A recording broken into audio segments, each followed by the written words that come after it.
Hello students, let's start today's class and then the concept of the flame.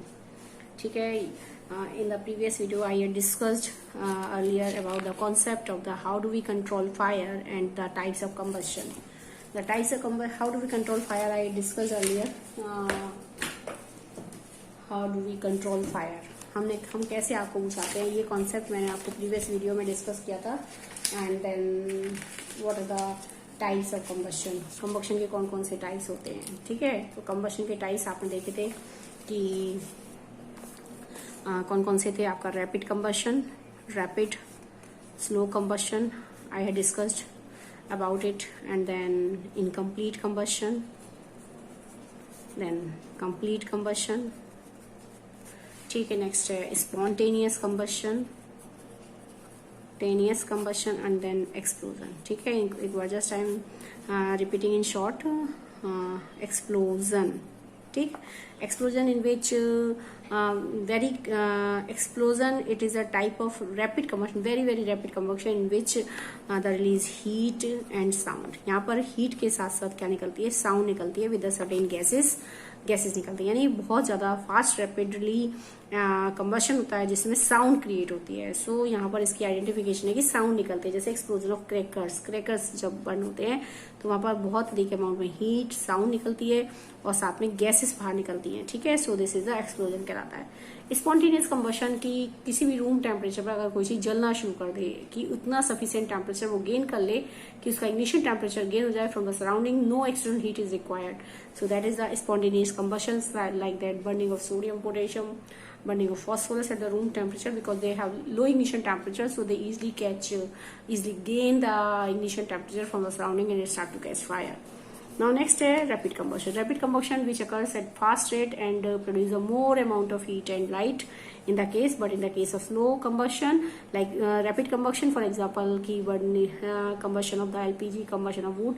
In the case of burning of wood or LPG they produce a more amount of heat and light, but in the case of अगर हम बात करें slow combustion, it occurs very slowly at a slow rate and a very little amount of heat is produced in the case. ठीक है, so they are example of respiration considered, and the rusting of iron is the example, because in the case very little amount of energy is produced in the case, so these are example considered as a slow combustion. I discussed earlier.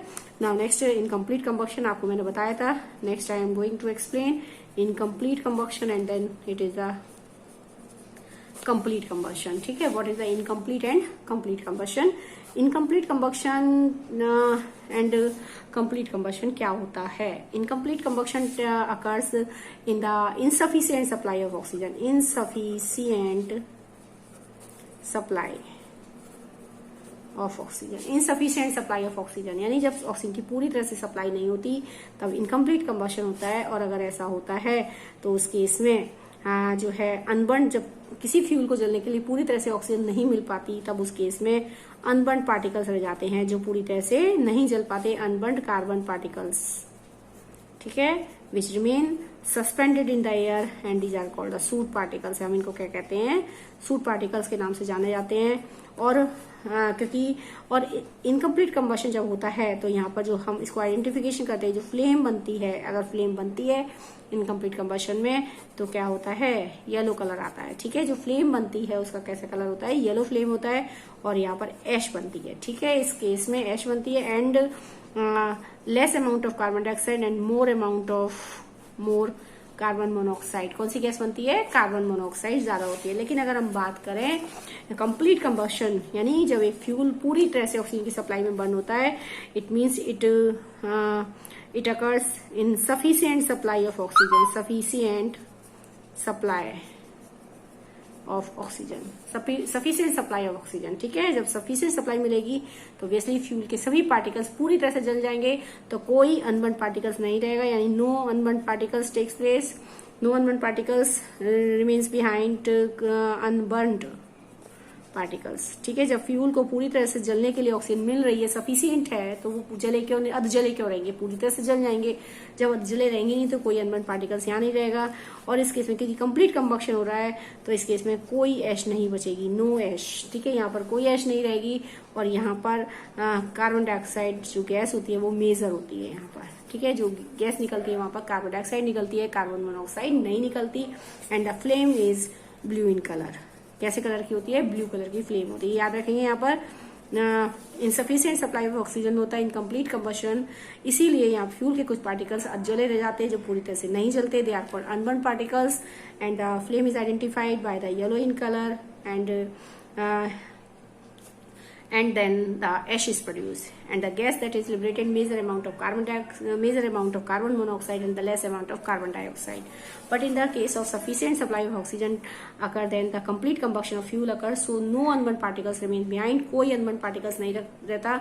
and flame is identified by the blue in colour. Flame जो होती है कैसी होती है, blue colour की। इस case में कोई ऐश नहीं रहती, कोई ऐश नहीं बचती है। एंड कार्बन डाइऑक्साइड जब कोई ऐश नहीं बचेगी तो कार्बन डाइऑक्साइड होती है यहाँ पर मेजर गैस है। ठीक है, इस केस में कौन सी गैस होती है, carbon dioxide. Now next is that कि अब हम बात करते हैं फ्लेम की। फ्लेम के बारे में हम बात कर रहे हैं। ठीक है, फ्लेम के बारे में अगर मैं बात करूं तो फ्लेम, जैसे कि मैंने आपको शुरू में बताया, flame is produce when the fuel gets vaporised. Flame तभी बनती है जब एक फ्यूल क्या होता है, गेट्स वेपोराइज्ड होता है। ठीक है, जब वो एक वेपर्स में चला जाता है तब फ्लेम बनती है। यहाँ फ्लेम दो टाइप की होती है, एक येलो कलर की फ्लेम बनती है और एक, जैसे अब देखिए, फ्लेम वो फ्यूल जो कि वेपोराइज होते हैं, लाइक एलपीजी, पेट्रोल, आसानी से वेपोराइज हो जाते हैं, दे मेक द फ्लेम। ठीक है, हाँ, अगर लेकिन फ्लेम भी दो टाइप की दिखती है, एक होती है येलो इन कलर और एक होती है ब्लू इन कलर। ठीक है, yellow flame is also called luminous flame.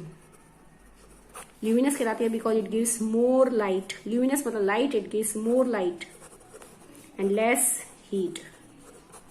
Blue in colour flame, it is non luminous flame कहलाती है। ठीक है, नॉन ल्यूमिनस फ्लेम कहलाती है and it gives more heat and less light. मान लीजिए लाइट चली जाती है तो कैंडल जलाते हैं। कैंडल क्यों जलाते हैं, गैस को ऑन कर दें, ठीक है, बर्नर ऑन कर देते हैं तो क्या कमरे में रोशनी हो जाएगी, नहीं ना, क्योंकि वो कैसी कलर, क्योंकि वहां पर फ्लेम कैसी आ रही है, ब्लू कलर की। It is a non luminous flame, it gives more heat. खाना तो बन जाता है लेकिन हमें लाइट नहीं देती, बहुत कम लाइट है। अगर हम कैंडल जलाएं तो क्या रोटी बना सकते हैं कैंडल जला के, नहीं, क्योंकि वो एक ल्यूमिनस फ्लेम बनाती है। क्योंकि वहां पर क्या होती है, लाइट की अमाउंट ज्यादा होती है, कमरे को तो रोशन कर देती है लेकिन आप उतनी हीट नहीं होती सफिशिएंट कि वो उस पर हम क्या कर सके, खाना बना सकते हैं। सो वी कैन से कि यहाँ पर luminous flame it produce the more light and less heat, but a blue color flame, that is a non-luminous flame, because it produce more heat and less light. It produce करती है more heat, produce करती है and less light. And yellow flame is produced by the incomplete combustion. ठीक है, incomplete combustion से मिलती है, जबकि blue flame is produced when the complete combustion of fuel takes place. complete combustion.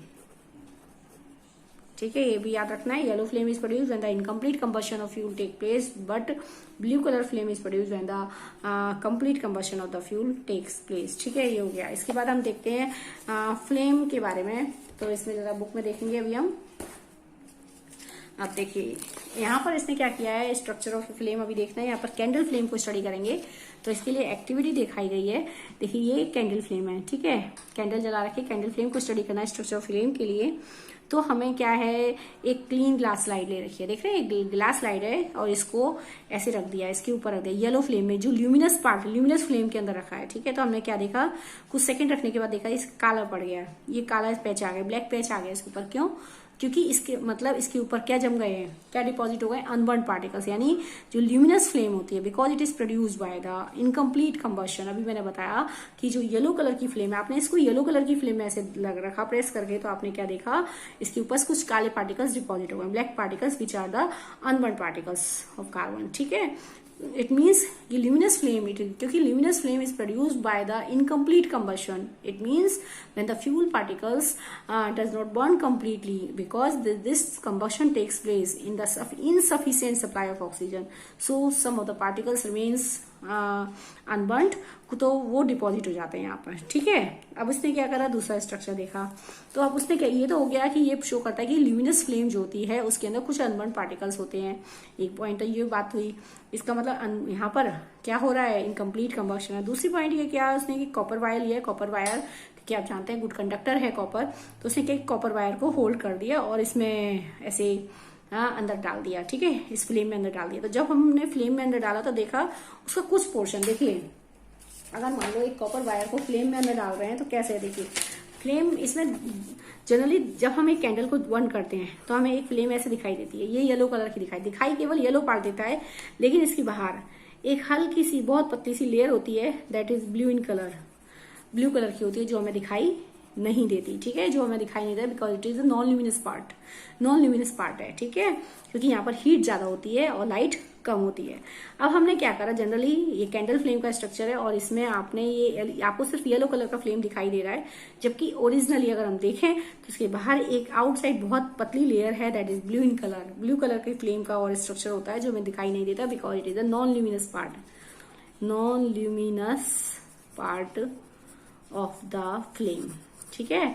It has more heat and less light, यहाँ पर इसकी खासियत है ये and it produce by the complete combustion से बनता है। तो अब हम क्या कह रहे हैं कि हमने इसमें एक ऐसे एक कॉपर वायर है, ये इसके अंदर होल्ड कर दिया, ठीक है। तो क्या देखा, इस वायर का कुछ पोर्शन जो बाहर की तरफ था, जो अंदर की तरफ था, तो वो तो ऑब्वियसली उसके ऊपर कालापन डिपॉजिट हो जाएगा, ब्लैक आ जाएंगे पार्टिकल्स जो अंदर है, ठीक है। लेकिन कुछ पोर्शन जो बाहर की तरफ है, इस येलो फ्लेम से बाहर की तरफ है, वो रेड आउट हो जाएगा। यानी हम कह सकते हैं the part of the wire outside the yellow flame, ठीक है। यानी वायर को जब हमने इसमें डाला तो हमने देखा जो पार्ट उस वायर का जो पार्ट येलो फ्लेम के अंदर था वो तो ब्लैक उसमें पार्टिकल्स डिपॉजिट हो गए, लेकिन कुछ पार्ट ऐसा था जो कि बाहर था, उस येलो फ्लेम से बाहर था।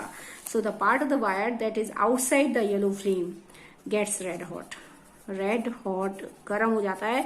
ये शो करता है, this indicate that red hot होना, उसको गर्म होना तेजी से, ये शो करता है। And the some portion of the flame is very hot and it is the non-luminous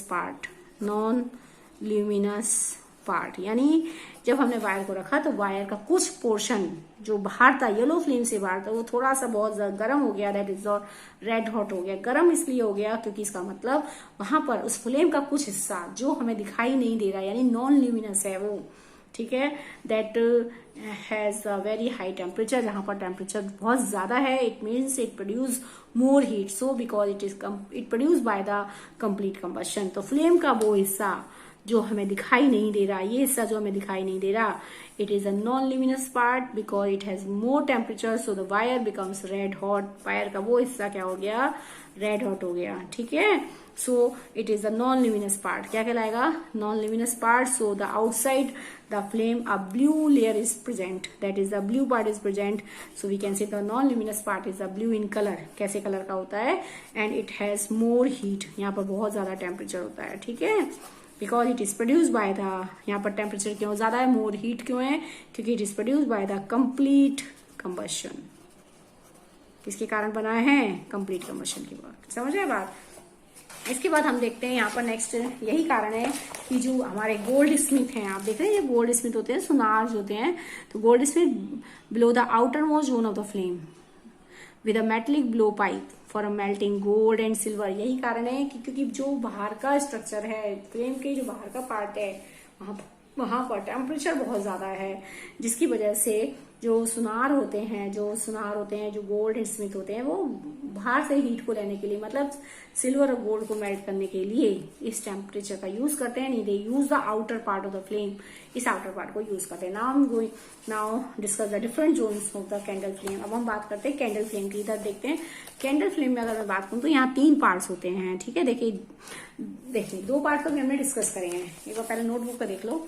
ये हमारी एक कैंडल फ्लेम, ठीक है, ये कैंडल फ्लेम है, ये विक है।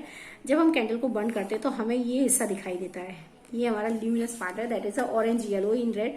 बाहर का कुछ पोर्शन उसका येलो रहता है, ऑरेंज रहता है, ठीक है, और फिर येलोइश में रहता है, यानी orange yellow red, orange yellow colour का होता है। That is the middle zone, middle zone कहलाता है, ठीक है। It is produce by the incomplete combustion, complete combustion. किस कंबशन से बनता है? इनकम्प्लीट कंबशन से, ठीक है।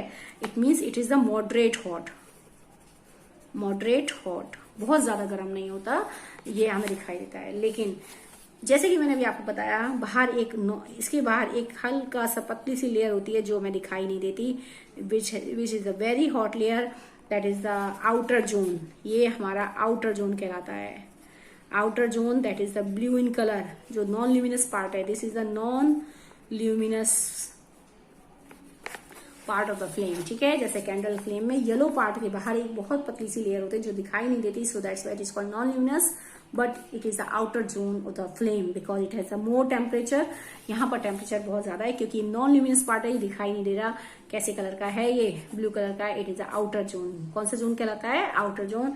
And it is produce by the complete combustion, complete combustion. किसके कारण बनता है ये? कंप्लीट कंबशन के कारण। सो it is the hottest part, यहाँ पर टेम्परेचर सबसे ज्यादा है, ये हॉटेस्ट पार्ट है। ये दो बात हुई। अब क्या होता है देखिए, अब यहाँ पर फ्यूल जब जल रहा है, ये जो वैक्स है जब ये बर्निंग हो रही है, ठीक है, कुछ फ्यूल तो कंप्लीट कंबशन हो रहा है, जब फ्यूल का यहाँ पर कुछ पार्टिकल्स तो पूरी तरह से जल जाते हैं, जो पूरी तरह से जल रहे हैं वहां पर कंप्लीट कंबशन हो रहा है और वो ब्लू कलर की नॉन ल्यूमिनस फ्लेम बनाते हैं।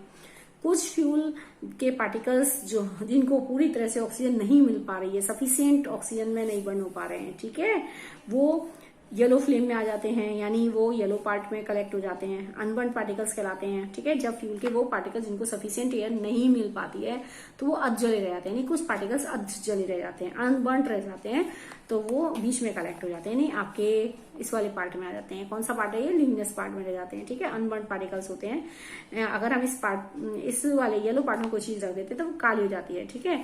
अगर हम कहें तो कुछ ऐसे पार्टिकल्स भी होते हैं जो जलते ही नहीं है, ठीक है। कुछ तो ऐसे पार्ट हो गए जो जले कम, जो पूरे जले नहीं जले, ऐसे 50-50% जलते हैं, नहीं जलते हैं। लेकिन कुछ ऐसे पार्टिकल्स हैं फ्यूल के जो जलते ही नहीं है, तो वो विक के चारों कलेक्ट हो जाते हैं, जो जलते ही नहीं है, ठीक है। जो पूरी तरह से जल गए हैं वहां पर कंप्लीट कंबशन हो रहा है, जो आधे आधे जले, कुछ नहीं जले, कुछ पोर्शन जला, कुछ पोर्शन नहीं जला, तो इस टाइप से वो पार्टिकल्स जले रह जाते हैं, ठीक है। वो यहाँ पर अनबर्न पार्टिकल्स कहलाते हैं, अनबर्न्ड, पूरी तरह से ना जल पाना, ठीक है। और कुछ ऐसे हैं जो जलते ही नहीं है, वो विक के चारों कलेक्ट हो जाते हैं, ठीक है, विक पर कलेक्ट हो जाते हैं। And these are called the unburned wax vapours, unburned wax vapours. यानी कहने का मतलब तो ये है कि यहाँ पर और यहाँ पर दोनों जगह देखिए, ये जो है इनर मोस्ट जोन है, इनर मोस्ट जोन और मिडल जोन, इन दोनों में ही अनबर्न पार्टिकल्स हैं। दोनों में फर्क ये है कि यहाँ पर जो पार्टिकल्स हैं वो अनबर्न पार्टिकल्स हैं, वो ऐसे पार्टिकल्स जो कुछ जले हैं कुछ नहीं जले हैं, ठीक है, यानी पूरी तरह से नहीं जल पाए हैं, ऐसे पार्टिकल्स यहाँ रह जाते हैं। लेकिन यहाँ तो ऐसे पार्टिकल्स हैं जो जले ही नहीं है, यानी कहने का मतलब आपके बीच वाला जोन और सबसे inner zone, that is the inner zone कहलाता है। ये हमारा सबसे विक के आसपास का एरिया, इन विक के ऊपर का जो एरिया है that is the inner most zone कहलाता है, ठीक है। यानी यहाँ पर अनबर्न्ड वैक्स वेपर्स, अनबर्न्ड जो वैक्स वेपर्स हैं वो डिपॉजिट हो जाती हैं, deposit on wick, deposit on wick, wick की पर डिपॉजिट हो जाते हैं अनबर्न्ड वैक्स वेपर्स, ठीक है। वो वैक्स वेपर जो जलती ही नहीं है, ना कुछ कितने भी परसेंट नहीं जलती, 10%, 20%, कितना भी नहीं जलती हैं। So these are collected on the wick and so this part is the coolest part, बहुत ज्यादा कोल्डेस्ट पार्ट होता है, that is the innermost zone, coldest part, because there is no combustion, यहाँ पर कोई कंबशन नहीं होता। So this is the dark in colour, ये डार्क जोन होता है, ठीक है। देखो यहाँ पर इस तरह से 3 जोन होंगे। सबसे बाहर की ओर, मैं दोबारा इसको रिपीट कर रही हूँ कैसे है, अब बुक में देखेंगे। हमारे पास कैंडल फ्लेम में हमें जो पार्ट, जब हम कैंडल चलाते हैं बंद करते हैं तो हमें केवल येलो पार्ट दिखाई देता है, ठीक है। ये येलो पार्ट जो दिखाई दे रहा है, it means it is produce by the, it is a middle zone of the flame, ठीक, मिडल जोन है। Middle zone it is produce by the incomplete combustion और we can say the partial combustion of the fuel. यानी partial combustion के कारण जलता है, जब fuel को जलने के लिए पूरी तरह से ऑक्सीजन नहीं मिलती। So the some particles of the fuel remains unburnt, पूरी तरह से नहीं जल पाते, कुछ जलते हैं, कुछ पार्टिकल्स पूरी थोड़ा जला रह गया, ऐसा पार्टिकल जो पूरी तरह से नहीं जल पाया, कुछ तो जला है लेकिन कुछ जला रह गया, ऐसे पार्टिकल्स, ठीक है, वो यहाँ कलेक्ट हो जाते हैं और क्या बनाते हैं, कौन सा जोन बन जाता है, ये मिडल जोन, ठीक है, मिडल जोन में आ जाते हैं ऐसे पार्टिकल्स, ठीक है।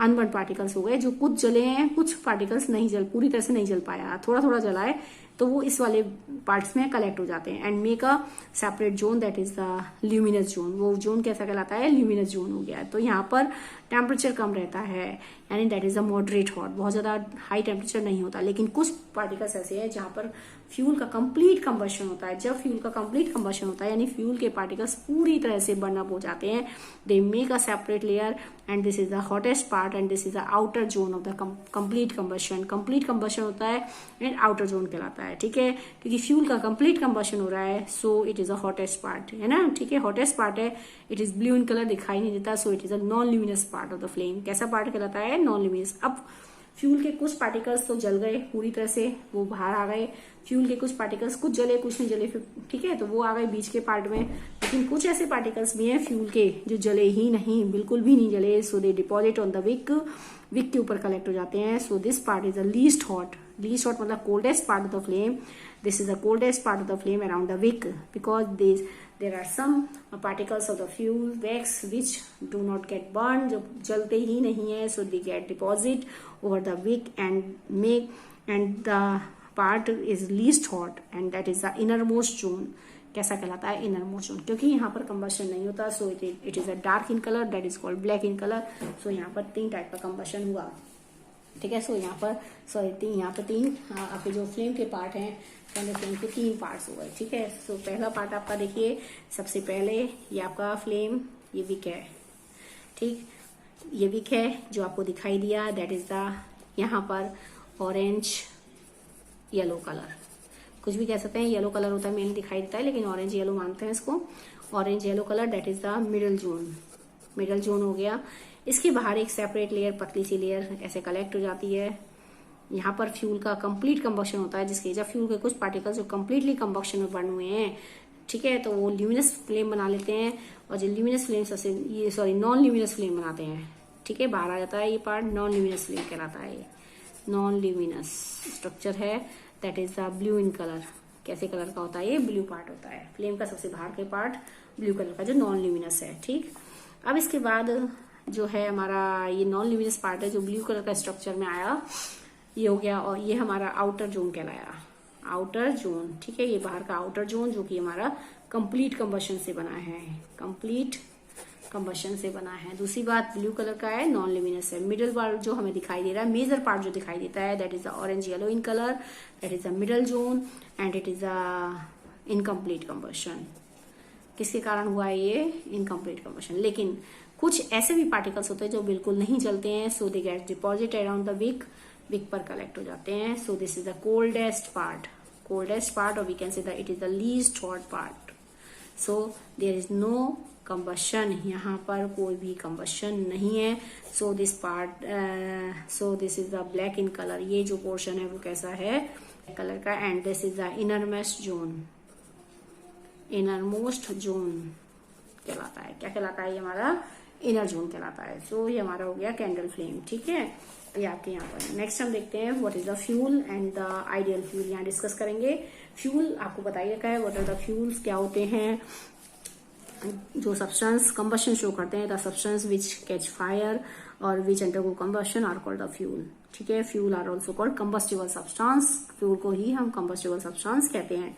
Recall the sources of heat energy for domestic and industrial purposes are mainly wood, charcoal, petrol, kerosene etcetera. All these substance catch fire, so they are called fuel कहलाते हैं। लेकिन ideal fuel किसको कहते हैं, हम किसको कहेंगे कि ये एक अच्छा फ्यूल है, हम कहें काउडंग केक को अच्छा फ्यूल कहेंगे, या हम उसको एलपीजी को अच्छा फ्यूल कहेंगे।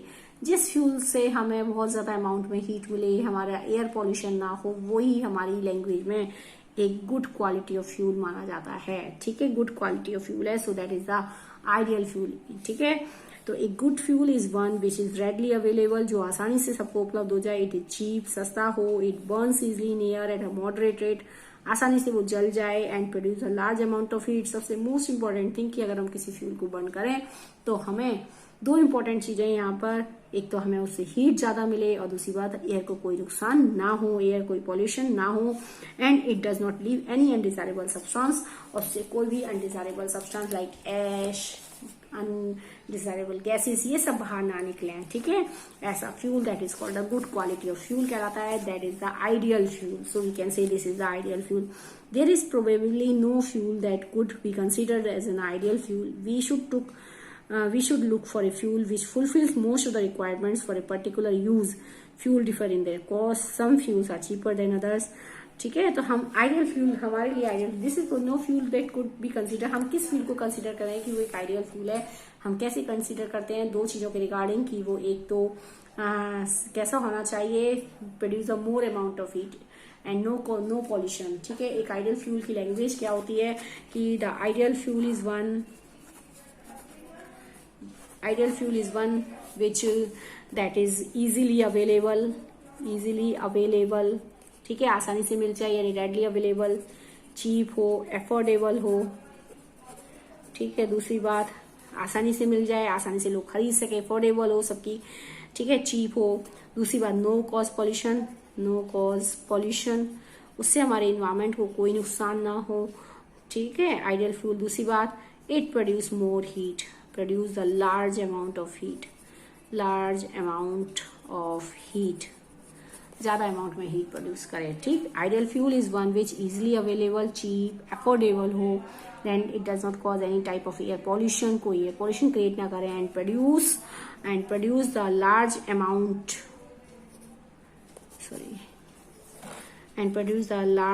अमाउंट ऑफ हीट, बहुत अधिक अमाउंट में हीट प्रोड्यूस करे। So the fuel is the ideal fuel. अगर हम कहें एलपीजी और हम कहें काउडंग केक, तो बताइए काउडंग केक तो बहुत आसानी से ट्रांसपोर्ट नहीं किया जा सकता। ठीक है, हैवी बल्क में आता है तो बहुत जल्दी ट्रांसपोर्ट नहीं हो सकता। दूसरी बात अगर हम उसको बर्न करते हैं तो हमें हीट की अमाउंट बहुत कम होती है। दूसरी बात हीट की अमाउंट तो कम होगी, साथ में हमारा एयर का जो पॉल्यूशन होता है बहुत ज्यादा होता है। ठीक है, लेकिन अगर हम एलपीजी बर्न करते हैं तो आसानी से ट्रांसपोर्टेबल है, हम आसानी से उसको एक जगह से दूसरी जगह ट्रांसपोर्ट कर सकते हैं। और मोस्ट इंपॉर्टेंट थिंग कि उससे कोई भी एयर पॉल्यूशन नहीं होता, कोई भी अनडिजायरेबल गैसेस हमारी एयर में नहीं आती जिससे हमारी एयर को कोई नुकसान हो, और हमें बहुत ज्यादा अमाउंट में क्या मिलती है, हीट मिलती है। So we can say it is the ideal fuel. हमारा एलपीजी एक आइडियल फ्यूल है because it does not cause any type of harmful substances in the air and does not leave any ash। ठीक है, और कोई भी ऐश नहीं बचती। ठीक है, अगर हम काउडंग केक जलाते हैं, लकड़ी जलाते हैं तो ऐश बच जाती है, लेकिन अगर हम गैस का सिलेंडर जब हम हमारी जो गैस होती है जब यूज हो जाती है तो सिलेंडर पूरा खाली हो जाता है, कोई ऐश नहीं बचती, नो ऐश। ठीक है, कोई ऐश नहीं बचती, कोई undesirable gases like carbon monoxide like gases हमारी एयर में बाहर नहीं आती। दूसरी बात बहुत ज्यादा अमाउंट में हीट मिलती है, इजीली ट्रांसपोर्टेबल है, इजीली अफोर्डेबल है, हर लोग उसको खरीद सकते हैं। ठीक है, और आसानी से वो ट्रांसपोर्ट किया जा सकता है। So LPG is considered as the ideal fuel. हम उसको किस में मानते हैं, आइडियल फ्यूल में कंसीडर करते हैं। अब नेक्स्ट है कि fuel efficiency. Next term is that the fuel efficiency की बात करते हैं। Fuel efficiency, what is the meaning of fuel efficiency? देखिए एफिशिएंट, हम यहाँ टॉपिक डिस्कस कर रहे हैं फ्यूल एफिशिएंसी। ठीक है, फ्यूल एफिशिएंट यानी कौन सा फ्यूल ज्यादा एफिशिएंट है। अगर मान लो मैं दो बच्चे कंसीडर करूं ए और बी, ठीक है, ए किसी सब्जेक्ट में अच्छे नंबर लेता है 90% और एक उसी सब्जेक्ट में लेता है 60% नंबर, तो हम कौन को एफिशिएंट ज्यादा मानेंगे? वी कैन से कि ए इज मोर एफिशिएंट, ठीक है, in comparison to compare to B के कंपैरिजन में ए ज्यादा एफिशिएंट है because he get achieve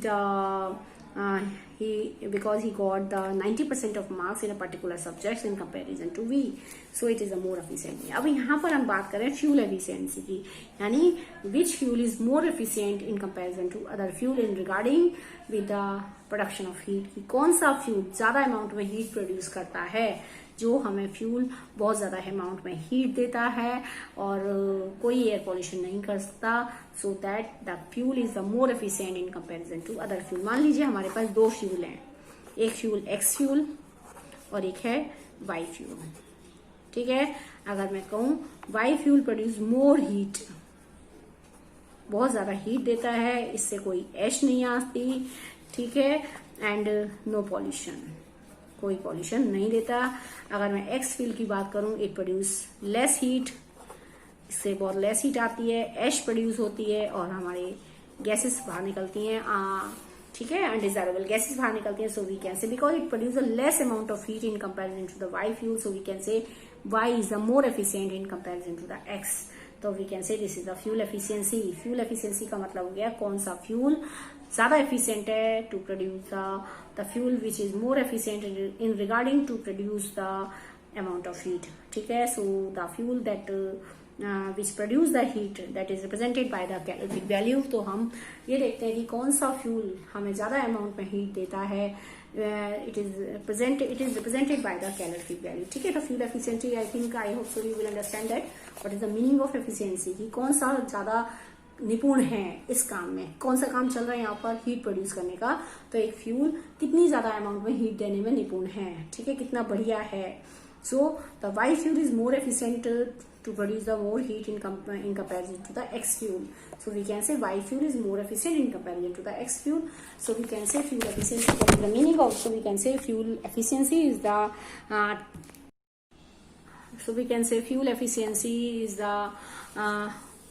concept of that the fuel that produce more heat in regarding with the another fuel, that is the efficiency.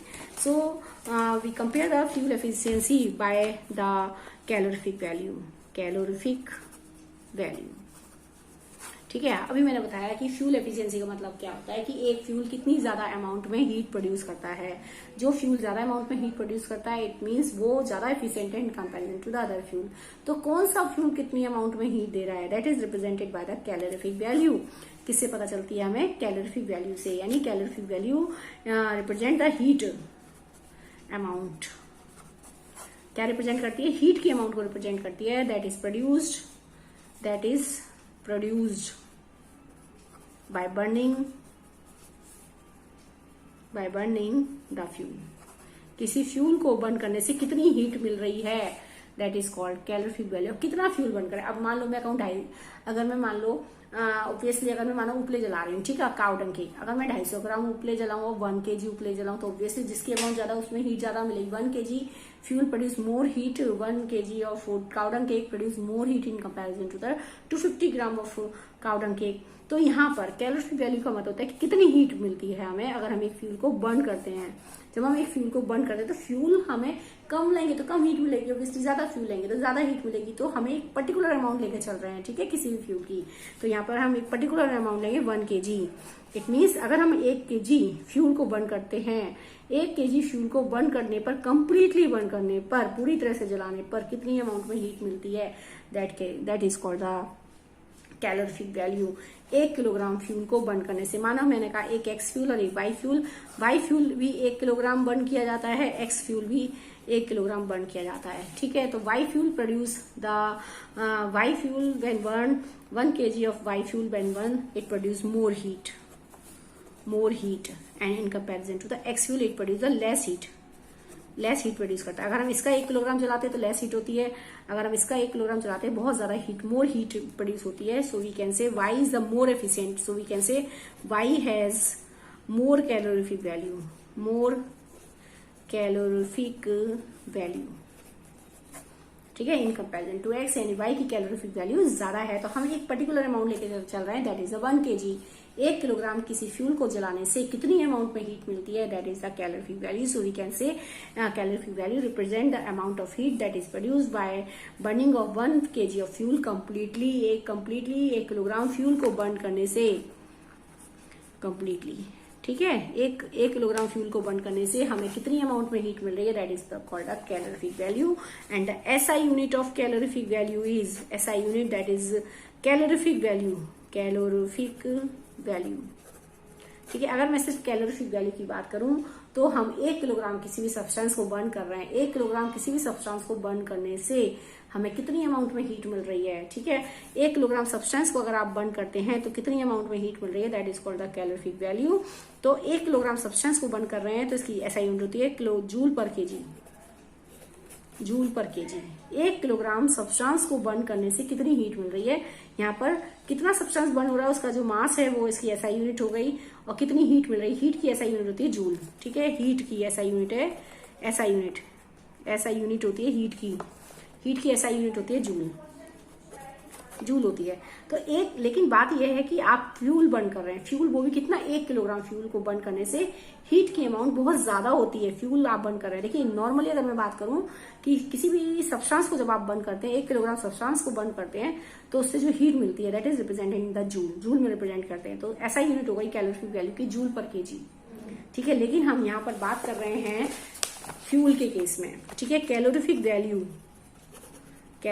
Value को represent करानी है किसकी, fuel की calorific value को represent करा रहे हैं। तो यहाँ पर फ्यूल के केस में हम लेंगे 1 किलोग्राम फ्यूल को बर्न कर रहे हैं। तो जब हम फ्यूल को बर्न करते हैं तो बहुत अधिक अमाउंट में हीट निकलती है। क्योंकि अब तो अगर हम उसको जूल में रिप्रेजेंट करेंगे, मान लो हीट को हम जूल में रिप्रेजेंट कर रहे हैं तो इतनी ज्यादा बिग अमाउंट है हीट की, तो हम आसानी से उसको रिप्रेजेंट नहीं कर सकते, ठीक है। हमारे लिए बोलना, उसको लिखना बहुत मुश्किल टास्क है। तो हम क्या करते हैं, 1 किलोग्राम फ्यूल को जब बर्न करते हैं तो क्योंकि बहुत ज्यादा अमाउंट में हीट निकलते हैं, so the heat produce by burning 1 kg of fuel, जब 1 kg ऑफ फ्यूल को बर्न किया जाता है, so the heat is produced, it is represented by the kilo joule, हम किलो जूल में रिप्रेजेंट करते हैं। तो calorific value of a fuel unit हो गई कैलोरीफिक वैल्यू की, अगर मैं बात करूं तो जूल पर केजी, लेकिन अगर calorific value of a fuel को रिप्रेजेंट करूं that is called the kilo joule पर केजी, ठीक है।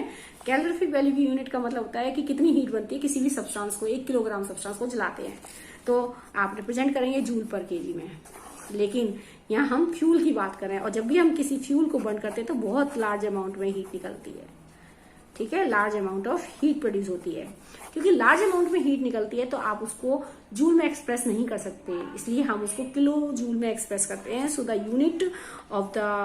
यूनिट ऑफ कैलोरीफिक वैल्यू, ठीक है, यूनिट ऑफ ये कैलोरीफिक और ये कैलोरीफिक वैल्यू की यूनिट हम रिप्रेजेंट करेंगे किलो जूल पर केजी। किसमें रिप्रेजेंट करेंगे, 1 किलो जूल पर केजी में रिप्रेजेंट करेंगे। सो that is the unit of the calorific value of a fuel के केस में calorific value of a fuel unit हो गई इसकी किलो जूल पर किलोग्राम, यानी 1 किलोग्राम फ्यूल को जलाने से कितने किलो जूल एनर्जी आती है। So that is represented by, ठीक है। तो अभी एक बार देखते हैं, अब यहाँ फ्यूल एफिशिएंसी देखते हैं। Suppose you were asked to boil a given quantity of water using cowdung, coal और एलपीजी एज अ फ्यूल। हम एक कुछ पानी की अमाउंट है जो बॉईल करनी है काउडंग केक से, कोल लेके या एलपी लेके। Which fuel would you prefer? LPG obviously, because you may take help of your parents. To these 3 fuel produce the same amount of heat. The amount of heat produced on burning complete combustion of 1 kg of fuel is called its calorific value. जब हम 1 kilogram fuel को burn करते हैं completely तो जो heat मिलती है वो हमारी कहलाती है कैलोरीफिक वैल्यू। हम फ्यूल की बात कर रहे हैं, so the calorific value of a fuel is expect की फ्यूल के बर्न करने से बहुत ज्यादा अमाउंट में, बिग अमाउंट में हीट मिलती है। So that is not expressed by the joule, so it is expressed by the kilo joule. So the SI unit is kilo joule पर केजी। तो इसकी जो यूनिट हो गई calorific value of a fuel is represented by the kilo joule पर KG, ठीक है। तो अब हम यहाँ देखेंगे calorific value of different fuels. Cow dung cake की देख रहे हैं 6000 to 8000 है। अब देखिए, मान लीजिए कि हमारे पास काउडंग केक की है 6000 to 8000। अब मैं इसमें बता रही हूँ, काउडंग केक की हमारे पास है काउडंग केक, ठीक। इसकी हमारे पास ये रखिए 6000 to 8000 के बीच में है, किलो जूल पर केजी। इसका मतलब 1 किलोग्राम काउडंग केक को जलाने से 6000 to 8000 किलो जूल एनर्जी मिलती है। अगर मैं इसको जूल में रिप्रेजेंट करूं तो बहुत ज्यादा बिग अमाउंट हो गई। आप जानते हैं 1 किलो जूल बराबर होता है 1000 जूल, ठीक है। 1 किलो जूल, जैसे 1 किलोग्राम में 1000 ग्राम होते हैं, 1000 ग्राम होते हैं। Similarly 1 kilo joule equal to 1000 joule. तो अगर मैं 6000 किलो जूल है, ये यहाँ पर किलो जूल में रिप्रेजेंट हो रहा है, तो अगर मैं 6000 किलो जूल को रिप्रेजेंट करूं जूल में तो 6000 तो ये है ही, 1 किलो जूल में 1000 जूल होते हैं, तो 1000 से और मल्टीप्लाई हो जाएगा तो ये आ गई जूल में। तो कितने 0 3 और ये 3, ठीक है, तब ये बनेगा जूल में। तो आप देख रहे हैं इस डिजिट को, इतनी बड़ी डिजिट को आपके लिए बोलना, उसको एक्सप्रेस करना एक डिफिकल्ट टास्क है। ठीक है, तो हम क्योंकि फ्यूल के बर्न करने से बिग अमाउंट में हीट मिल रही है, so it is represented by the kilo joule. किस में रिप्रेजेंट करते हैं? Kilo joule. मतलब देखेंगे काउडंग केक वुड की कितनी है, इतनी, कोल की 25,000 to 33,000, वो भी किलो जूल में है। ठीक है, और अगर हम जूल में रिप्रेजेंट करेंगे तो 3 जीरो अलग जाएंगी। पेट्रोल में 45,000, 3 जीरो अलग जाएंगे, जूल में रिप्रेजेंट करेंगे, इसलिए हम इसमें करते हैं किलो जूल में। केरोसिन 45,000 लगभग बराबर है, डीजल 45,000, मीथेन, सीएनजी और एलपीजी की 55,000 ज्यादा होती है। मीथेन की बायोगैस होती है, मीथेन वो बायोगैस होती है जो, ठीक है, और ये होती है आपकी सीएनजी इनकी लगभग बराबर है। बायोगैस की मीथेन और बायोगैस, इनमें बायोगैस ही होती है, बायोगैस की भी वही लगभग है 35,000 to 40,000 अलग अलग है ये। और हाइड्रोजन की होती है हाइड्रोजन जो होती है इतनी होती है। ठीक है, तो सबकी अलग अलग अमाउंट में है, आप देख रहे हैं। तो यहाँ पर LPG is the good fuel because it produce the more amount of heat. अगर हम बात करें तो हाइड्रोजन भी एक गुड क्वालिटी का फ्यूल है, लेकिन हाइड्रोजन हमारी फ्रीली स्टेट में नहीं है, प्रेजेंट है वाटर के अंदर, हाइड्रोजन प्रेजेंट होती है। ठीक है, तो पानी में से हाइड्रोजन को निकालना है तो इलेक्ट्रोलाइसिस करनी पड़ेगी, एक एक्सपेंसिव प्रोसेस है, इसलिए हम जो है इसको as a fuel, good fuel हम जो है हम इसको यूज नहीं कर सकते फॉर इंडस्ट्रियल पर्पस और कुकिंग पर्पस, हम इसको यूज नहीं करते because the extraction of hydrogen को निकालना, उसमें से उसको रिमूव करना पानी में से एक एक्सपेंसिव प्रोसेस है, इलेक्ट्रोलाइसिस करनी पड़ती है। ठीक है, पानी में प्रेजेंट होती है हाइड्रोजन, तो हम क्या करें, बहुत एक्सपेंसिव प्रोसेस पड़ेगा, इसलिए एलपीजी हम यूज करते हैं। It is the good quality of fuel because it is readily available, सारी प्रॉपर्टीज है आइडियल फ्यूल की, produce good amount of heat, it is readily available, easily affordable, easily transportable, and it does not cause any pollution in the air, does not leave any ash, कोई ऐश नहीं बसती, so it is considered as the good quality of fuel, or we can say LPG is the ideal fuel. ठीक है, thank you and have a nice day.